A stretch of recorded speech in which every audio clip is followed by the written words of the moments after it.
Siapa bilang kamu gak berharga? Kamu hanya sedang lupa kepada Allah.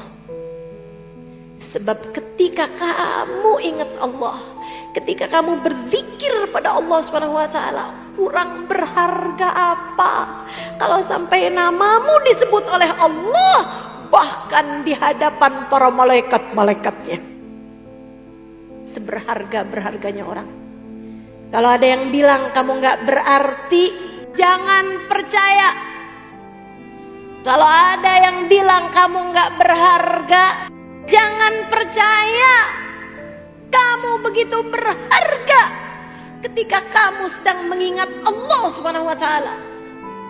Maka jangan pernah mau lepas dari zikrullah. Itu adalah nilaimu.